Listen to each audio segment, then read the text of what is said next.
রাস্তার শেষ মুহূর্তে যেভাবে টলা দিয়ে যাত্রী নিহত মুরব্বী দেখতে পাচ্ছেন।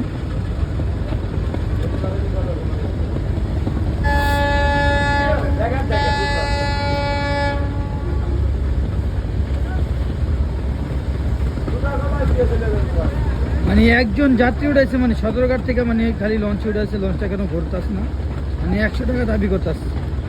ওদেরকে মানে কি করা উচিত একমাত্র আপনি যাত্রী বলতে পারেন, ঠিক আছে? মানে 100 টাকা দামে মুরব্বীর ব্যাগটা নামাতে চাইতেছে, 100 টাকায় চাইতেছে। আমরা তো স্টাফ পাই, প্রতিবাদ করতে পাই না, ঠিক আছে?